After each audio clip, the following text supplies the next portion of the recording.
Bapa di dalam surga, kami sungguh berharap bahwa di Sunda tata parayangan ini damai-Mu, ketenangan-Mu, berkat-Mu diturunkan. Kami melihat jiwa-jiwa pertobatan luar biasa. Kalau dalam pemetaan secara administrasi dalam jumlah orang-orang Sunda mungkin 50 ke atas adalah orang-orang Muslim. Satu saat kami akan melihat jumlah itu akan berbalik. Amin. Mereka adalah orang-orang yang berlutut. Mereka adalah orang yang percaya sama Tuhan. Amin. Mereka adalah orang-orang yang menyembah kepada Tuhan. Amin. Kami mengimani itu semua. Maka pakai kami semuanya, maka urapi kami semuanya, supaya kami bisa menjadi berkat bagi tanah Sunda ini. Amin. Terima kasih ya Tuhan. Kami akan belajar lagi. Tuhan memberkati proses belajar kami ini. Dengan rekan-rekan dari LPBS, tangan Tuhan menyertai secara ajaib. Dalam nama-Mu kami berdoa, yaitu nama Tuhan Yesus. Haleluya. Amin. Ya, salam. Salam. Hari ini kita akan bicara tentang damai sejahtera dan pengutusan.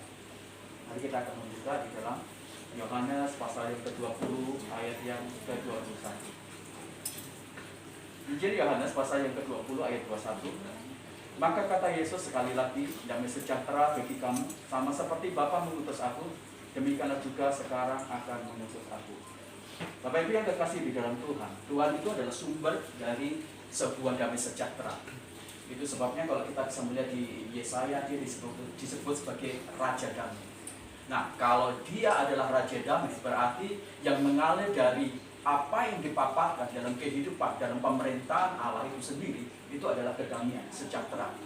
Jadi Allah ingin memastikan, termasuk kalau kita ini rakyatnya dia, umatnya dia, Allah ingin memastikan bahwa kita semuanya itu dipenuhi dengan damai sejahtera. Nah, tapi seringkali kita tidak bisa menikmati damai sejahtera karena ada beberapa faktor-faktor nanti yang kita pelajari. Nah, damai sejahtera dari Tuhan itu adalah sesuatu yang pasti. Damai sejahtera dari Tuhan itu sebenarnya adalah sesuatu yang gratis dan diberikan kepada kita semuanya tanpa kita perlu membayar, tanpa perlu kita kemudian menciptakan sebuah kondisi-kondisi yang mengeluarkan keuangan. Misalnya, kalau kita bisa melihat orang-orang yang memiliki keuangan yang sangat cukup, mereka ingin mendapatkan damai sejahtera, mereka pergi ke wilayah-wilayah, misalnya pelesiran di Eropa, pelesiran di Israel, pelesiran di dunia-dunia yang berbeda dengan dunia dia atau di negara dia. Orang mengejar damai sejahtera dan mengeluarkan uang di situ. Tetapi Tuhan menyatakan sesuatu kebenaran yang berbeda. Dia memberikan kepada kita semuanya damai sejahtera yang gratis. Dia memberikan kepada kita semuanya damai sejahtera yang pasti. Nah, dalam pemerintahan Allah, di sana disediakan suplai yang sangat luar biasa berkaitan dengan damai sejahtera. Jadi kalau kita masuk dalam pemerintahan Allah, kalau kita masuk dalam kerajaan Allah, maka sejatinya damai sejahtera itu akan menguasai ruang hati kita semuanya. Dan damai sejahtera dari Allah itulah yang menyehatkan iman kita, menyehatkan rohani kita, menyehatkan karakter kita, menyehatkan pikiran kita semuanya. Nah, kalau kita mempelajari dalam Injil Yohanes tadi pasal 20 ayat 21, waktu Tuhan Yesus itu menyatakan kepada murid-muridnya beberapa kali. Di bagian pasal 20 sampai 21 ini ada bagian yang terakhir dalam komunitas murid-murid secara spesifik. Ya, murid-murid pasal spesifik minus Yudas Iskariot. Waktu Yesus masuk di tengah-tengah mereka semuanya, perkataan yang muncul pertama kali adalah damai sejahtera kepada kamu semuanya. Damai sejahtera bagi kamu. Ini menjadi sesuatu yang sangat penting. Kenapa perkataan damai sejahtera itu menjadi satu tekanan, hal yang pertama kali ditampilkan, dinyatakan oleh Yesus. Nah, kalau kita melihat dari proses sejarah bagaimana Yesus itu kemudian mati di atas kayu salib, kita bisa melihat proses-proses di ayat-ayat yang sebelumnya, pasal-pasal sebelumnya, itu berbicara tentang pengkhianatan para murid, itu bicara tentang bagaimana Yesus dihakimi, Yesus menderita, Yesus disalib, Yesus mengalami hal-hal yang sangat tidak baik lah. Jadi penderitaan, hal-hal yang sangat buruk itu menimpa Yesus. Nah, itu punya efek psikologi bagi murid-murid. Itu punya efek bukan hanya psikologi, tapi juga punya efek pikiran, juga punya efek rohani, juga punya efek dasar, digoncangkan semuanya. Dan apa yang terjadi kemudian? Maka murid-murid mengalami kelabilan dalam psikologi mereka, dalam ketenangan mereka, dalam kapasitas damai mereka, dalam batin mereka semuanya. Jadi suasana batin mereka itu digoncang, suasana kenyamanan mereka digoncang, dan itu membuat mereka mengalami kelabilan yang luar biasa. Nah, di tengah-tengah situasi yang betul-betul porak-poranda dan habis-habisan, kolapsnya iman, kolapsnya rohani, kolapsnya damai, kolapsnya stabilitas psikologi, kolapsnya kemudian stabilitas pikiran mereka yang waras, itu yang tiba-tiba kemudian ditangani secara khusus oleh Yesus. Yesus bilang kepada murid-murid begini, damai sejahtera bagi kami, sebagaimana Tuhan mengutus aku, sekarang aku mengutus. Jadi gini Bapak Ibu, ada namanya tugas, ada tugas besar, ada tanggung jawab besar. Tuhan tidak akan pernah memberikan kepada kita tugas tanggung jawab besar sebelum Tuhan itu menangani sakit rohani kita, sebelum Tuhan itu membenahi diri kita semuanya. Jadi ada bagian dari penyakit-penyakit rohani kita itu ya ternyata yang menghambat tugas besar, delegasi dari Tuhan yang besar itu tidak nyampe dalam diri kita semuanya. Maka hal yang paling penting, berkat yang paling penting sebenarnya bukan masalah tugas.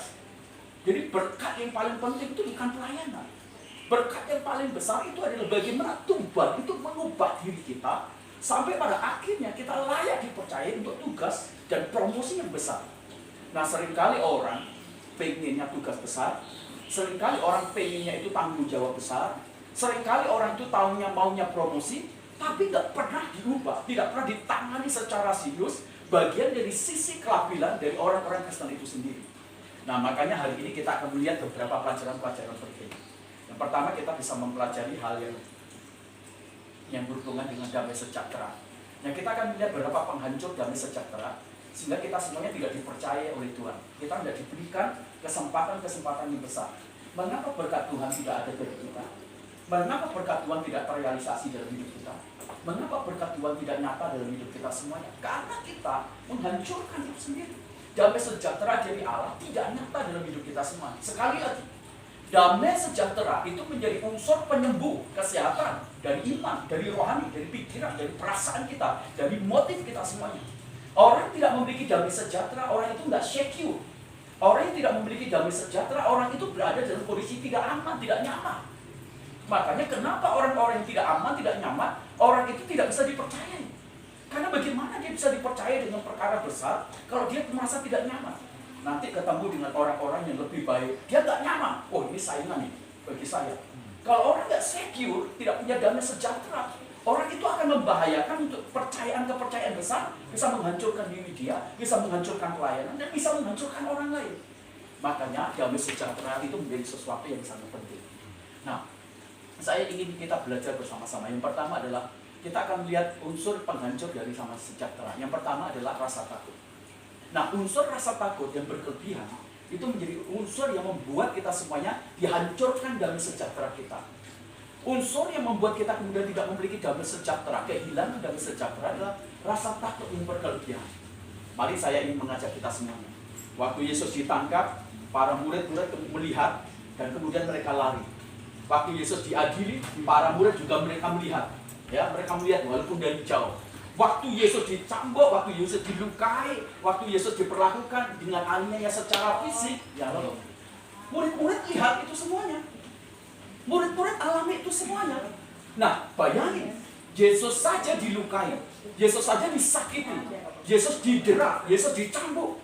Nah, ini kan pengalaman buruk. Ini membuat mereka shock secara psikologi. Waduh, guru saya, junjungan saya itu diperlakukan sedemikian rupa. Nah, saya muridnya, pasti mau tidak mau, saya pasti kena imbasnya. Jadi maka secara psikologis itu membawa dia pada satu dampak tekanan psikologis, kerusakan rasa nyaman dan aman dia, dan dia menjadi takut yang berkelebihan. Kita bisa melihat akhirnya para murid apa yang dilakukan? Mereka mengisolasi diri dari dunia luar, mereka menyembunyikan diri mereka di kamar. Dan itu yang terjadi. Rasa takut itu selalu membuat kita semuanya kehilangan damai sejahtera. Waktu Adam dan Hawa dalam kondisi baik-baik saja, mereka tidak berada dalam situasi-situasi permusuhan, perkelahian, mereka tidak berada dalam zona yang membahayakan, mereka tenang. Tapi waktu mereka berbuat dosa, mereka mengalami ketakutan luar biasa, dan takut itu yang membuat mereka kehilangan damai sejahtera. Bertemu dengan Allah sumber damai sejahtera tidak membuat mereka damai, tidak membuat mereka tenang. Kenapa? Karena rasa takut yang berkelebihan itu. Nah, rasa takut berkelebihan itu mengeluarkan damai sejahtera dan mengunci ketakutan itu tinggal dalam hidup kita. Dan akhirnya kita menjadi orang yang kehilangan ketenangan damai sejahtera. Kita mengunci diri kita takut berlebihan, takut tentara, itu yang terjadi. Nah, kalau kita menghadapi masa-masa takut yang berlebihan, ingat, itu adalah masa secara sistematis kita telah mengajarkan damai sejahtera yang Tuhan berikan dalam hidup kita lenyap begitu saja. Bapak Ibu, ada serombongan unta di daerah Afrika itu melewati satu jalan, dan akhirnya mereka masuk di sebuah jalan jembatan. Waktu mereka berada di tengah-tengah jembatan itu, di depan itu ada truk tronton, di belakang ternyata juga ada truk tronton. Nah, suara truk tronton itu bergemuruh luar biasa. Nah, unta yang tadinya berjalan dengan pelan, dengan tenang, ya, tanpa rasa takut, tiba-tiba saja karena suara truk yang begitu menakutkan, apa yang membuat terjadi di dalam unta itu? Unta itu mengalami ketakutan yang luar biasa. Mereka berusaha melarikan diri ke depan, takut, ke belakang takut. Akhirnya mereka meloncat dari jembatan itu dan mati. Ingat, hati-hati, jangan sampai kita takut berkelebihan. Karena yang takut berkelebihan itu akan membunuh damai sejahtera. Mazmur Daud pasal 27 ayat 1 katakan, Tuhan itu adalah kekuatan dan perlindunganku. Sekalipun musuh itu mengepung aku, dalam hal itu pun aku tidak takut. Ingat, jangan sampai kita kehilangan damai sejahtera karena kita merasa takut. Kita punya anak sekolah, ya kan, biaya sekolah, kita takut. Kita kemudian bisnis usaha kalah dengan anu, takut dengan saingan, kita takut. Banyak hal yang kemudian mengunci rasa takut di dalam diri kita dan membuang kemudian damai sejahtera karena tadi perasaan takut yang berlebihan. Yang kedua, yang menghancurkan damai sejahtera itu adalah rasa bersalah. Jadi Bapak Ibu yang terkasih dalam Tuhan, ini waktu Petrus Waktu Petrus maling, sebelum masa-masa aniaya yang terjadi itu, Petrus bilang sama Yesus, Tuhan, saya akan mengikut engkau sampai mati. Kalau teman-teman saya, mereka meninggalkan engkau, saya yang paling pertama akan bela dan saya berani mati. Tapi faktanya yang terjadi, bukan hanya murid-murid. Waktu Yesus masuk di Taman Getsemani, dia berdoa di sana, dan malam itu kemudian tentara Sanhedrin, ya, tentara agama dari Yahudi itu menangkap. Yang terjadi adalah semua murid meninggalkan, termasuk Petrus. Dan bukan hanya itu, Petrus tidak berhenti sampai di situ aja. Dia menyangkali Tuhan. Setelah Tuhan didera beberapa kali dalam cambukan, tiba-tiba kemudian Petrus bertemu dengan realitas itu. Dia mengalami shock terapi, rasa takut yang sangat tinggi. Begitu dia bertemu dengan orang-orang, bukankah kamu murid Yesus? Dia menyangkali. Bukankah kamu murid Yesus? Dia menyangkali. Bukankah kamu murid Yesus? Dia menyangkali. Dan itu merupakan satu perasaan bersalah yang sangat tinggi dalam diri Petrus. Ya, dia mulai teringat, aku ini tidak baik, aku murid yang tidak pantas, aku penyangkal, aku pengkhianat. Karena ternyata Petrus merasa bersalah. Dan perasaan bersalah itu tidak hanya dimiliki oleh Petrus, dimiliki oleh murid-murid yang lain. Kenapa? Karena mereka meninggalkan Yesus. Alkitab berkata mereka mengikut Yesus dari jauh. Jadi perasaan bersalah itulah yang membuat akhirnya damai sejahtera itu hilang dari hidup mereka. Ingat, bukankah itu yang dilakukan iblis? Setiap kali kita berbuat salah, iblis pasti menuduh kita. Setiap kali kita berbuat salah, iblis selalu menuduh kita semuanya. Hati nurani kita digoncang. Iblis katakan, oh kamu salah, kamu nggak baik, kamu nggak benar, kamu salah, kamu salah, kamu salah, kamu salah. Nah itu yang kemudian menyerang kita semuanya. Kamu berdosa, kamu melayani Tuhan, kamu masih berbuat dosa. Itu yang sering kali menyerang. Nah waktu kita kemudian dikuasai oleh perasaan bersalah yang akut ini, maka damai sejahtera langsung diusir dari hidup kita semuanya. Dan perasaan bersalah yang sangat akut itu yang membuat kita kemudian minder, menutup diri. Kita nggak berani dekat sama Tuhan, kita nggak mau menghampiri Tuhan. Kita merasa, Tuhan, aku salah, aku berdosa, aku jahat, aku buruk Tuhan. Nah perasaan itu kalau dibiarkan terus-menerus, itu yang akan membuat kita jadi stres, depresi, dan bunuh diri. Itu yang terjadi pada Yudas. Waktu Yudas tahu dia ternyata salah, dan dia tidak mau dekat sama Tuhan, dia kehilangan damai sejahtera. Dia mengambil keputusan yang sangat fatal adalah dia bunuh diri. Nah ingat baik-baik, jangan sampai kita kehilangan damai sejahtera karena kita membiarkan rasa bersalah dalam diri kita semuanya. Siapa sih kita? Memang kita orang berdosa. Setiap hari kita berbuat dosa. Iya, kita jujur. Sekelas pendeta pun dia tidak terjebak, dia tidak pernah dia tidak pernah kebal dengan dosa, dengan kesalahan. Kita semuanya. Tapi Alkitab berkata karena Allah itu setia, datanglah kepada Tuhan supaya hati nuranimu itu dibersihkan. Yang menghancurkan damai sejahtera itu adalah rasa bersalah. Jadi ingat, jangan izinkan rasa bersalah kita karena kekurangan kita, keterbatasan kita, ya mungkin kelemahan-kelemahan dalam diri kita itu menyergap kita semuanya, menawan kita, memenjarakan, dan kita berkata, udah, saya salah, saya tidak pantas, saya tidak bisa berdiri di hadapan Tuhan. Jangan sampai. Mari kita keluarkan rasa bersalah, kita datang sama Tuhan, kata Tuhan saya bersalah. Ya, itu yang kedua yang berkaitan dengan penghancur damai sejahtera. Yang ketiga adalah penghancur damai sejahtera dan ketidakpercayaan. Itu salah satunya adalah Thomas. Waktu Tuhan Yesus menyatakan dirinya dalam komunitas murid-murid, Thomas nggak ada di situ. Apa yang dikatakan oleh Thomas? Dia bilang gini, saya, pendeknya ya, kata-kata bebasnya gini, saya nggak percaya Yesus sudah bangkit, Yesus sudah hidup, saya nggak percaya. Sebelum saya mencucukkan tangan saya, itu di bagian luka-luka, di tangannya, di kakinya, di lambungnya, saya nggak percaya. Setengah mati saya nggak percaya. Bagaimana mungkin orang yang mati sudah bisa hidup? Bagaimana mungkin orang mati itu bisa bangkit? Yang menghilangkan damai sejahtera itu ketidakpercayaan. Kalau kita nggak percaya, kita ragu. Kalau kita nggak percaya, ya kita tidak akan menjadi orang yang betul-betul yakin. Kita pasti akan bimbang. Nah kebimbangan itu, ketidakpercayaan, kebimbangan itu orientasinya kok. Bukti dulu dong. Kalau saya percaya sama Tuhan Yesus kok, bukti dulu dong. Saya percaya sama Tuhan Yesus, bukti dulu dong. Jadi semua yang berkaitan dengan hal-hal yang berkaitan dengan iman kita dalam fungsinya, dalam keyakinan kuasanya, itu semuanya hanya berurusan dengan tuntutan bukti. Bukti. Dari bukti itu semuanya. Maka ketika kita tidak percaya, ingat baik-baik, itu yang akan membuat kita kehilangan damai sejahtera. Itu menghancurkan damai sejahtera kita. Kalau kita sakit, kalau kita punya pergumulan, kalau kita punya masalah-masalah, waktu kita ambil doa atau ambil doa puasa dan kita udah naikkan, jangan tidak percaya. Jangan kita mengatakan, Tuhan sekarang aku nuntut bukti. Udah jangan. Biarkan kuasa iman itu bekerja. Biarkan kuasa dari doa itu bekerja.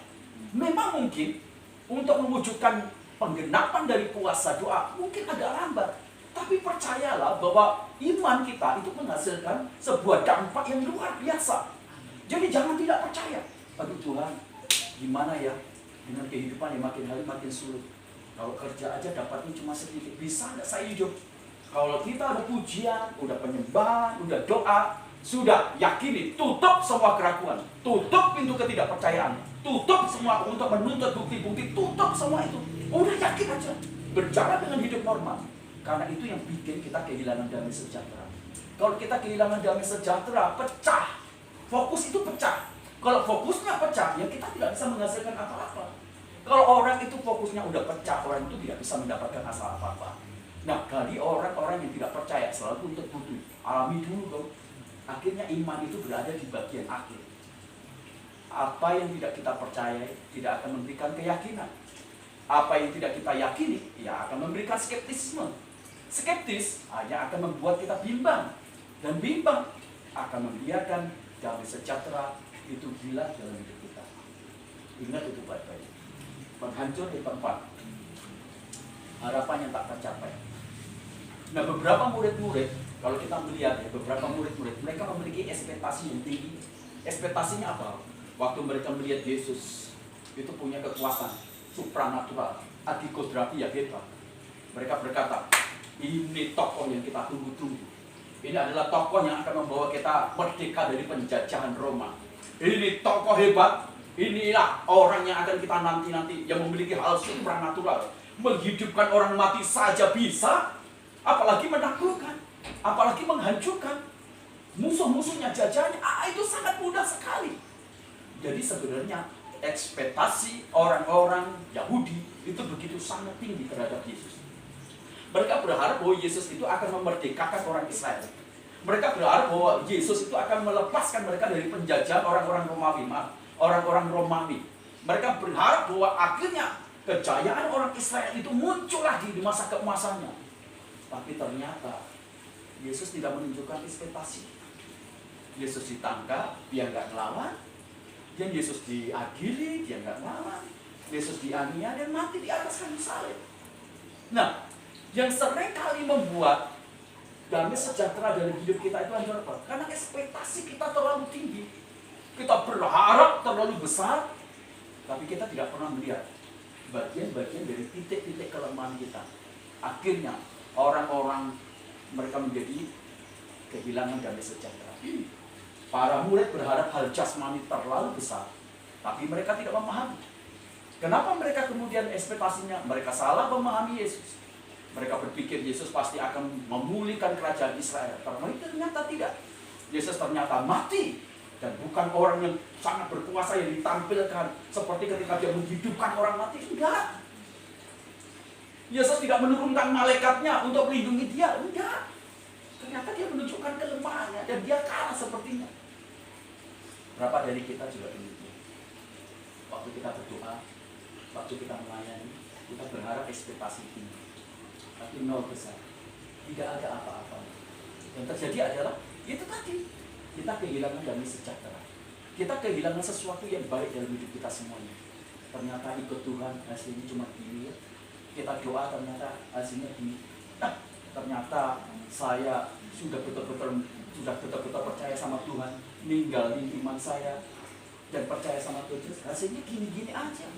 Udahlah. Akhirnya kita kecewa. Nah, kekecewaan itu yang menghilangkan damai sejahtera dari hidup kita sendiri. Bukankah itu yang sering terjadi? Waktu Yesus berkata, aku adalah Raja Damai, tapi damai sejahtera hilang dari diri kita. 4 hal ini adalah bagian unsur-unsur yang sering menghancurkan dan menghilangkan, mengeluarkan secara permanen damai sejahtera dalam hidup kita semua. Maka hati-hati. Pelajaran yang kedua adalah apa yang dilakukan ketika Yesus itu melihat kondisi dari murid-muridnya. Waktu Yesus menganalisa yang terjadi dalam diri murid-muridnya, waktu Yesus melihat ada bagian-bagian yang rusak dalam diri murid-muridnya, waktu Yesus melihat ada bagian-bagian yang tidak baik dalam diri murid-muridnya, maka Yesus melakukan sebuah penanganan yang sangat serius. Dia adalah seorang dokter rohani yang hebat, dia adalah seorang konsultan yang hebat, dia adalah seorang mentor yang sangat hebat, dia adalah seorang yang betul-betul menjadi penyembuh yang luar biasa. Itu yang luar biasa. Nah, bagaimana cara Yesus itu menghadirkan proses pemulihan? Di tengah-tengah kegambangan, di tengah-tengah ketakutan, skeptis murid-murid, walaupun sudah satu kali mereka mendapatkan penampakan, 2 kali, tapi Yesus kemudian harus mengulangi itu 3 kali sebagai pembuktian yang sempurna. Dan akhirnya yang dilakukan oleh Yesus adalah Yesus hadir di tengah-tengah murid-murid. Ketika para murid-muridnya mereka berada dalam situasi yang berada dalam kondisi yang sudah amburadul, mereka sudah mengalami kebangkrutan iman, kebangkrutan keyakinan, kebangkrutan kepercayaan kepada Yesus. Yesus kemudian hadir di tengah-tengah mereka semuanya. Yesus ada di tengah-tengah murid-muridnya, dan itu menjadi sesuatu yang spektakuler. Bapak Ibu, kapan kita bisa memahami tentang apa artinya sebuah kehadiran? Ketika kita mengalami kesendirian, ketika kita mengalami ketakutan, ketika kita mengalami stres, ketika kita mengalami depresi, ketika kita mengalami situasi-situasi yang sangat membahayakan menurut ukuran kita semuanya. Nah, waktu itulah kita akan bisa melihat ternyata kita betul-betul butuh orang yang mendampingi kita. Ternyata kita butuh teman yang betul-betul hadir di tengah-tengah hidup kita semuanya. Ternyata kita butuh teman, kita nggak bisa sendiri. Nah, Yesus tahu itu semuanya. Maka di tengah-tengah masa-masa sebuah degradasi penurunan yang luar biasa, dari konflik psikologi, dari konflik iman, dari konflik pikiran, dari batin yang mereka yang tidak tenang, maka Yesus hadir di tengah-tengah mereka semua. Yesus hadir dengan cara yang spektakuler. Ketika semua tertutup, pintu tertutup semuanya, Yesus hadir menembus tembok, menembus apa yang tertutup. Nah, kehadiran yang dia spektakuler ini juga kemudian memberikan sebuah suntikan serum yang membangkitkan lagi. Wah, Tuhan saya hebat. Dan bukan hanya itu, waktu dia hadir betul-betul kemudian menyatakan satu kebenaran yang otentik. Waduh, ternyata dia menyertai saya. Ternyata dia tidak tinggalkan saya. Dia ternyata dalam janjinya, dalam perkataannya betul-betul sangat-sangat tepat. Dia tidak pernah meninggalkan kita. Dia ternyata sungguh ada, sungguh hadir saat kita butuhkan. Nah, itu hebatnya Yesus. Dan kemudian pembuktian itu berbalik lagi dengan pembuktian ketika dia berkata kepada Thomas, Thomas, kamu tidak percaya? Coba lihat ini. Jadi kehadiran dia itu membuktikan bukan hanya dia benar, tapi membuktikan bahwa dia berkuasa. Dan itu yang luar biasa. Kehadiran dia itu juga menunjukkan bahwa dia berempati, bersimpati kepada murid-muridnya. Yesus tidak berkata, aduh kamu cengeng, kamu orang-orang yang kok tidak mudah percaya. Enggak, Yesus tidak lakukan itu. Yesus justru hadir. Dia ingin meneguhkan bahwa dia bersimpati, dia berempati. Dia sangat concern dengan keberadaan murid-muridnya. Dia sangat concern dengan keberadaan kejeglokan dari labilitas, dari keadaan murid-muridnya. Yesus hadir pada titik-titik yang sangat nadir. Jadi jangan takut. Kalau kita berada seperti para murid Yesus, ingat satu kebenaran, Yesus hadir. Dan kehadiran dia itu menyatakan satu kebenaran. Tentang kebenaran dari perkataan dia, tentang kebenaran dari otentik, tentang kuasa dia, kebenaran tentang hati dia yang sangat peduli, empati, dan simpati yang sangat tinggi dalam hidup kita semuanya. Saya ingin kita semuanya benar-benar memahami itu. Itu pemulihan yang pertama yang dilakukan oleh Yesus. Pemulihan yang kedua yang dilakukan oleh Yesus adalah pembuktian akal dalam hidup kita semuanya. Kalau kita membaca dalam Yohanes pasal 25, 29 di sana, ini ada satu kata-kata dari Thomas yang saya kutip. Yesus ini, Thomas, karena engkau telah melihat aku, maka engkau percaya. Diberkatilah mereka yang tidak melihat namun percaya. Kadangkala ada ruang di dalam hidup kita, yaitu yang disebut namanya akal, logika dalam diri kita. Nah, akal itu selalu menuntut bukti. Akal itu selalu menuntut sesuatu yang dapat dibuktikan. Akal itu selalu menuntut sesuatu yang nyata, sesuatu yang realitas. Kalau itu bertentangan dengan apa yang dipakemkan oleh dunia lumrah kita, apa yang dipakemkan oleh dunia psikologi, dunia fisika, dunia pasti dalam hidup kita semuanya, jika bertentangan, ya itu tidak bisa dipercayai. Nah, orang yang tidak bisa mempercayai sebenarnya adalah orang yang sedang mengalami sakit di dalam iman dia. Orang yang tidak bisa percaya sama Tuhan, tidak bisa percaya sama firman-Nya. Orang yang tidak bisa percaya pada kebenaran firman Tuhan, orang itu sebenarnya sedang sakit. Sakit di mana? Sakit di iman dia. Sakit kemudian di kepercayaan dia. Nah, itu yang dibenahi oleh Yesus. Yesus berkata kepada Thomas, katakan, Thomas, saya tahu kamu tidak percaya dengan saya. Kamu tidak percaya bukan hanya dengan saya sebagai pribadi. Kamu tidak percaya dengan saya sebagai bagian dari firman Tuhan yang benar. Kamu juga tidak percaya bahwa saya punya otoritas dan kuasa. Kamu juga tidak percaya kepada apa yang telah dinubuatkan. Dan itu yang menyebabkan kamu menjadi lemah. Kamu sakit di dalam imanmu, sakit di dalam kepercayaan. Maka Yesus mulai berkata kepada Thomas, dekatlah sama aku. Cocoklah tanganmu, jarimu itu ke tanganku yang berlubang paha. Cocoklah tanganmu itu di kakiku yang berlubang. Cocoklah tanganmu itu ditombak, di bagian lambungku yang ditombak. Bukankah kita seringkali melihat fakta-fakta iman kita ternyata lebih cenderung membawa kita untuk kita bertumbuh dalam realitas-realitas yang sakit iman, sakit rohani. Ada orang berkata demikian, bisa enggak ya saya punya masa depan di tengah-tengah kesulitan? Bisa enggak saya punya masa depan di tengah-tengah rivalis usaha yang sedemikian ketatnya? Bisa enggak saya punya ya sebuah masa depan yang membuat saya kemudian bisa memberkati banyak orang? Bisa enggak saya memiliki sebuah masa depan yang membuat saya hebat? Bisa enggak ya saya memiliki masa depan yang membuat saya menjadi orang Kristen yang luar biasa? Bisa enggak? Dan seringkali itu membuat kita menuntut bukti. Saya baru percaya sama Yesus kalau Yesus bukan saya ya. Saya baru percaya sama Yesus kalau Tuhan Yesus itu membuat lulus anak saya. Saya baru percaya sama Yesus kalau Yesus mengembalikan suami saya. Saya baru percaya sama Yesus kalau saya diberkati hebat luar biasa. Nah, ini sebenarnya adalah penyakit iman. Ini adalah penyakit rohani. Tapi Yesus lakukan dengan cara dia pulihkan logika dia. Jadi akhirnya logika dia itu bukan lagi logika dia bukan lagi mendominasi iman, tetapi dibalikkan, imanlah yang mendominasi logika. Iman yang meletakkan dasar atas logika, bukan logika yang meletakkan dasar atas iman. Maka Yesus menyembuhkan itu semuanya. Jadi ingat, Tuhan itu adalah Tuhan yang menangani kita, akali kita semuanya, dibangun, dipulihkan, dan diletakkan di atas dasar yang benar, yaitu dasar iman, dasar firman, dasar kebenaran. Itu yang membuat mereka kemudian menilai segala sesuatu ukurannya bukan lagi akal. Waktu Petrus dengan murid-murid, mereka berjalan di pintu yang indah. Kalau kita membaca di Kisah Rasul itu, mereka berjalan, mereka tidak bawa uang. Tiba-tiba ada seorang yang berkata demikian, seorang pengemis katakan, pengemis yang sakit, ya kan, bilang, Tuhan tolong berkati aku, tolong berikan aku uang. Petrus bersama teman-temannya katakan, uang aku tidak punya, emas aku tidak pernah, tapi demi nama Yesus Kristus, sekarang bangkit dan kamu berjalan.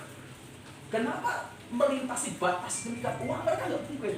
Dan ini orang udah sakit, itu sakit bukan karena sekedar sakit, tapi dari mulai sejak kecil. Yang menurut pakar dokter, secara fisik itu aja nggak bisa disembuhkan.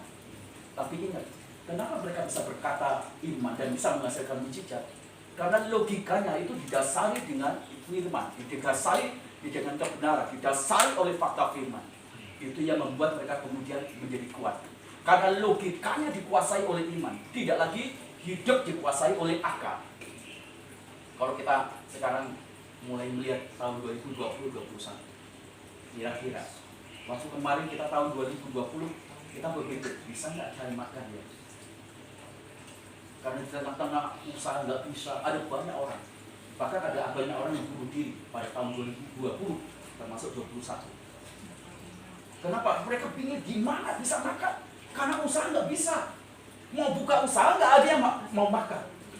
Mau makan pun pakai gripet, mereka ketakutan karena COVID.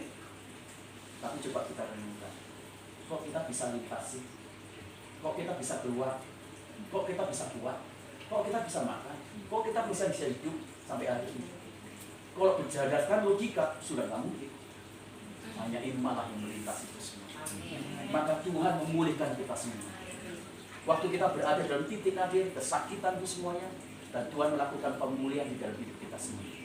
Tuhan melakukan pembuktian kepada akal kita semuanya, sehingga akal kita semuanya bisa menjawab. Dan akhirnya apa yang terjadi? Setelah bagian-bagian itu semuanya ditangani, baru kemudian kita bisa menikmati damai sejahtera. Yesus kemudian dia berkata demikian. Begitu dia melihat murid-muridnya ditangani, dia katakan, damai sejahtera bagi kamu. Kata kamu ini, walaupun itu komunal, tapi ini kata kamu itu berbicara spesifik. Damai sejahtera bagi kamu, Awan. Damai sejahtera bagi kamu, Bia. Ini spesifik, personal. Ya, damai sejahtera itu sebenarnya bukan bicara tentang situasi. Ada orang bilang gini, oh damai sejahtera itu adalah satu situasi yang tenang, yang tidak ada pertengkaran, itu damai. Kalau kita bicara damai sejahtera itu situasi, waduh, seharusnya petani dong yang penuh dengan damai sejahtera, ya kan? Karena petani tinggalnya di tempat tenang, damai, ya kan? Selalu digambarkan gunung, ya kan? Betul? Petani lah yang paling damai sejahtera yang luar biasa. Petani lah yang menikmati kehidupan yang penuh dengan damai sejahtera. Tapi faktanya banyak petani juga stres, ya kan? Jadi ternyata damai sejahtera itu tidak berbicara tentang situasi. Ya, ada orang yang katakan, wah damai sejahtera itu adalah kalau kita itu sukses. Berarti kalau kita sukses, berarti orang-orang kaya dong yang damai, ya kan? Tapi buktinya banyak orang-orang kaya juga bunuh diri. Jadi ternyata damai sejahtera bukan pada bicara tentang situasi, tentang keadaan diri kita yang kayak enggak. Orang berkata damai sejahtera itu kalau kita berprofesi sebagai seorang pelawak misalnya gitu, ya kita menghibur orang. Loh, kalau begitu siapa Sule, Andre, siapa lagi? Itu pelawak-pelawak yang hebat kan? Tapi tahu nggak? Suatu saat Charlie Chaplin itu dia kan adalah pelawak yang hebat. Dia tidak lagi pakai apa? Tidak lagi pakai make up dia. Duduk-duduklah dia bicara dengan orang lain. Orang kebetulan ketemu sama dia ngomong begini. Orang yang paling bahagia di dunia ini adalah Charlie Chaplin. Kenapa? Karena dia adalah seorang pelawak. Ini Charlie Chaplin. Waktu dia ngomong sama orang itu dia bilang, lah saya sendiri Charlie Chaplin, sang pelawak. Tapi saya stres ya, depresi. Bayangin. Jadi kalau damai sejahtera itu urusannya situasi. Wah, berarti orang-orang. Kalau damai sejahtera itu dimiliki orang-orang yang cantik, orang-orang yang ganteng, yang steril, ototnya ya keluar, ya kayak itu. Buktinya mereka semuanya adalah orang-orang yang menjadi tidak damai sejahtera. Ingat itu semuanya. Damai sejahtera bukan juga keadaan simpel. Aduh, saya ini kurang loh, saya miskin. Buktinya, ya kalau kita ngomong Mother Teresa dulu itu adalah orang yang sangat miskin, tapi dia tenang, damai sejahtera. Damai sejahtera itu bukan artinya tidak ada badai. Bukan. Damai sejahtera itu justru gini, tidak diletakkan pada situasi. Damai sejahtera itu adalah relasi kita dengan Tuhan. Damai sejahtera itu adalah hubungan kita dengan Tuhan. Damai sejahtera itu adalah komitmen kita dengan Tuhan. Damai sejahtera itu adalah kita ngomong, Tuhan, Engkau ada di hidupku. Yang lain gak ada pun, Engkau ada. Aku udah tenang, aku udah damai. Walaupun mungkin aku kekurangan, tapi kita gak kekurangan damai. Walaupun ada badai, tapi kita tetap tenang. Ada lomba melukis yang menggambarkan tentang damai sejahtera. Ya, kemudian pelukis pertama menggambarkan damai sejahtera itu ya adalah situasi gunung, sawah, kemudian petani menyangkul, semuanya indah tenang. Ada orang kemudian menggambarkan damai sejahtera itu seperti suasana laut, ya seperti sunset itu yang ya sunset ya. Apa sunset apa yang pokoknya yang apa namanya matahari itu mau tenggelam, suasananya indah, tenang, dia gambarnya kemudian ada apa? Ada apa itu? Ada iya pokoknya mau masuk bulan, mau keluar matahari, rasanya wah itu tenang, damai sejahtera. Bukan itu, damai sejahtera bukan itu. Ada orang yang mulai menggambarkan, yang ketiga digambarkan burung yang bersarang dengan anak-anaknya itu di tengah air terjun yang bergemuruh luar biasa. Burung itu tinggal kasih makan di anak-anaknya. Waktu para juri mulai menilai mana kira-kira yang menggambarkan damai sejahtera yang betul, Pilihannya jatuh kepada gambar burung yang bersarang di tengah-tengah air terjun yang sangat deras. Itulah damai sejahtera. Damai sejahtera tidak bergantung kepada situasi luar. Damai sejahtera tidak bergantung kepada keadaan luar. Tapi damai sejahtera bergantung sepenuhnya kepada relasi kita dengan Tuhan. Hubungan kita dengan Tuhan. Kalau kita punya hubungan yang kuat dengan Tuhan, kita punya relasi yang sangat kuat dengan Tuhan, kita tenang walaupun nggak punya duit. Betul. Jangan pikir saya punya duit. Jangan pikir saya selalu punya duit. Enggak. Tapi orang nggak tahu kan. Ada waktu-waktu kadang-kala satu saat istri saya bilang, "Pak, berasnya habis." "Oh, berasnya habis." "Ya sudah, ya kita tenang aja," saya bilang gitu. "Nanti anak-anak makan gimana?" Ya, saya bilang, "Sudah, tenang aja." Ya, kita malah dalam damai sejahtera kita. Ya sudah, kita masuk kamar ya. Kita bergandeng tangan bersyukur. Teleponnya dari Cianjur. "Pak Yuk, ya kenapa? Berasnya ada enggak?" Bayangkan itu. Tiba-tiba kita nggak ini, tiba-tiba yaudah nanti saya kirim. Dikirim lah. Ibu kan bilang, "Kenapa, Ma?" Dikirim beras dari Cianjur. Damai sejahtera itu bukan bicara situasi luar kita. Kenapa banyak orang Kristen stres? Karena mereka membuat Yesus keluar. Mereka mengurangi relasi hubungan intim mereka dengan Tuhan. Maka itu yang bikin kita stres juga sih. Saya mau katakan satu kebenaran yang esensi. Damai sejahtera itu adalah bicara tentang relasi kita dengan Tuhan. Hubungan kita, kedekatan kita dengan Tuhan. Kalau Yesus ada dekat dengan kita, masa sih kita nggak jauh? Dia yang supporter kita loh. Dia yang supply kita loh, pelindung kita loh. Dia yang nguatin kita loh, yang menyembuhkan kita loh, dia yang menghibur kita. Jadi semua ada dalam diri sang damai sejahtera itu. Nah, itu yang bikin luar biasa. Nah, damai sejahtera itu hanya hadir ketika Yesus itu bangkit dari diri kita.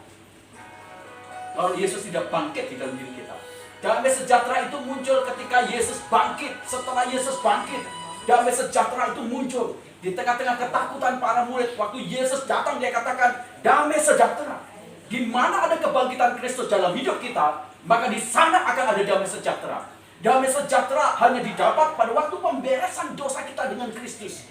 Waktu ada pemberesan dosa dengan Kristus, maka kita akan bisa menikmati damai sejahtera. Dan ingat, damai sejahtera itu progresif, aktif. Kalau kita ngomong gini, "Ya hari ini saya damai sejahtera." Besok rasa, "Kenapa kamu?" "Ih, hati saya sedih, gamut." "Kenapa?" "Nggak tahu ya." "Kenapa?" "Ya uangnya nggak ada ini, sakit ini." Damai sejahtera itu bukan gitu. Tiba-tiba muncul, besok paginya nggak muncul lagi.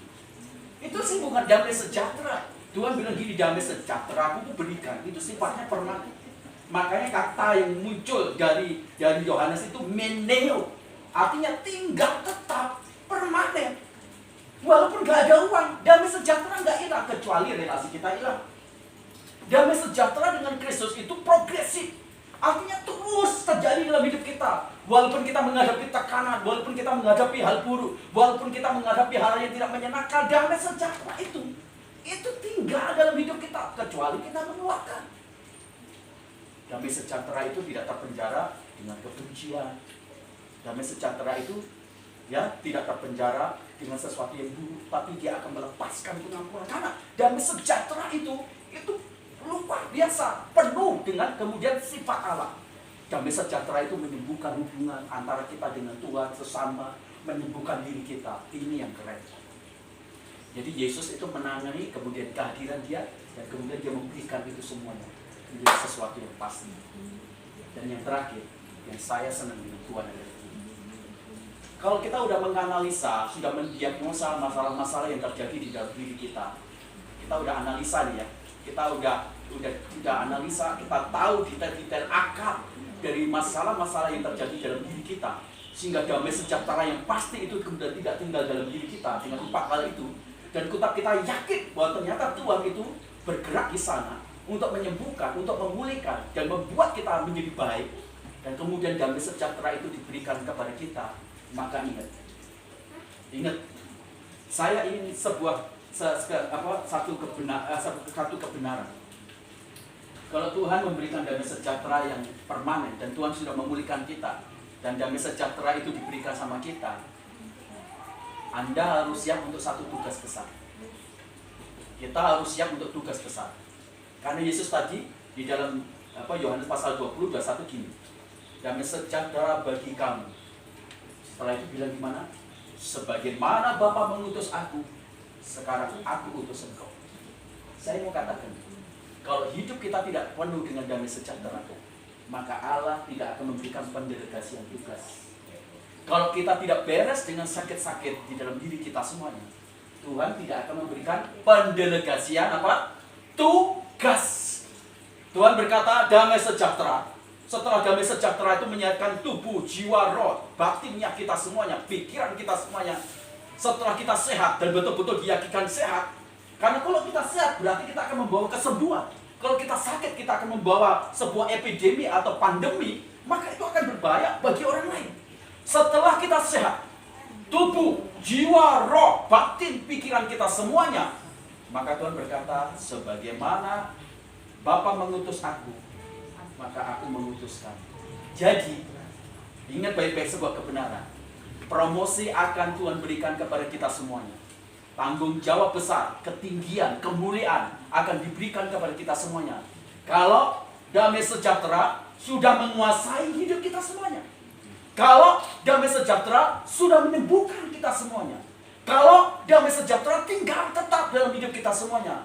Walaupun nggak punya duit, kita tetap damai. Sekalipun kita sakit, kita tetap punya damai. Sekalipun mungkin kita sedang menghadapi pergumulan yang berat, kita perlu damai. Maka Tuhan akan percayakan promosi besar-besaran bagi kita. Maka Tuhan akan delegasikan tugas penting bagi kita semuanya. Maka Tuhan mulai katakan, nak sekarang kamu udah sembuh.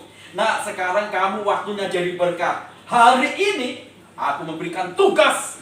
Sebagaimana Bapa mengutus aku, maka aku mengutus kamu. Wah, ini keren. Ini keren. Ini Tuhan.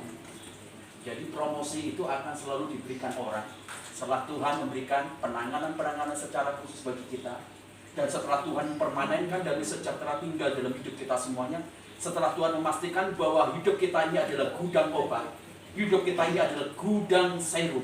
Setelah hidup kita ini ternyata adalah rumah sakit yang menyembuhkan, Tuhan katakan, waktunya kamu keluar. Waktunya kamu menyembuhkan. Waktunya kamu jadi berkat. Apa yang dikatakan? Kamu sehat secara utuh, tubuh, jiwa, rohmu. Tuhan berkata, aku percaya sama kamu. Karena kamu udah punya itu semuanya. Maka Tuhan berkata, hai Pusi Tomora, sebagaimana Bapa mengutus aku mengutus engkau. Hai kau Ibu Santi, sebagaimana Bapa mengutus aku mengutus engkau. Wah, ini keren. Ini Allah kita, keren. Hai Bu Milka, sebagaimana Bapa mengutus aku mengutus engkau, keren. Hai Tante Lina Greenapple, keren, ini keren. Inilah Allah kita. Terlalu baik. Amin. Mau damai sejahtera? Mau damai sejahtera tinggal dalam hidup kita? Tuhan tidak akan memberikan kepercayaan dan mendelegasikan tugas kalau kita sendiri yang sakit akut mental, pikiran, rasa, jiwa, roh kita semuanya, atau iman kita. Kenapa? Karena kita akan sibuk mengurusi diri kita, menangani diri kita. Kalau kita sembuh, maka Tuhan akan memberikan tugas besar. Amin. Sekarang kita ngomong, Tuhan terima kasih untuk damai sejahtera-Mu. 1, 2, 3. Tuhan terima kasih untuk damai sejahtera-Mu. Yang kedua, Tuhan terima kasih untuk promosi besar-Mu.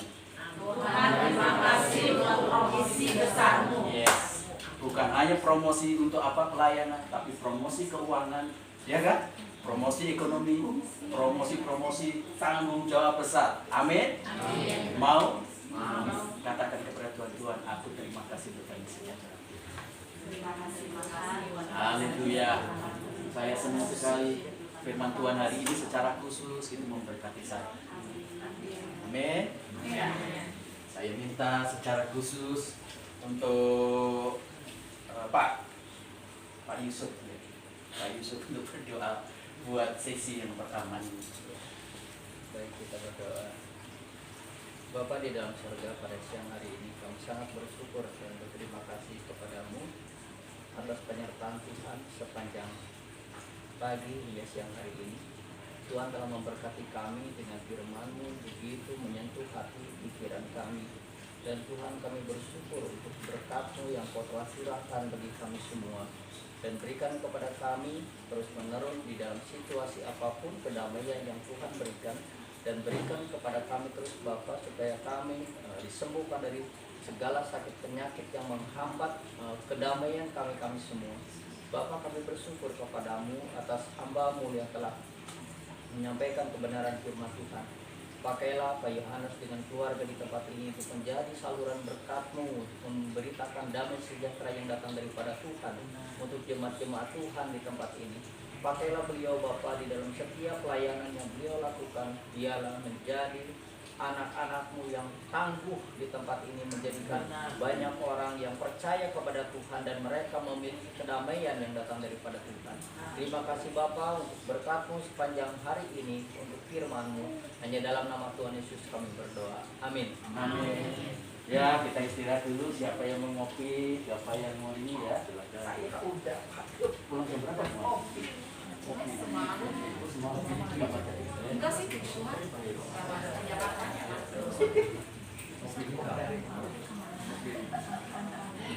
bawa dari luar. Siapa yang mau bikin kopi? Siapa yang kopi? Pak Egi, kopi apa? Ibu Pawon pada teh? Kopi, bikin. Yang kopi cara pada teh? Ya boleh. Iya. Kopi apa kopi? Oh, kopi hitam. Udah sembuh. Oh, yang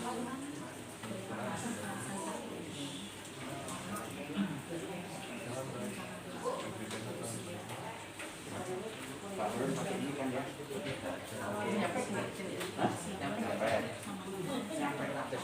Oke, dari itu.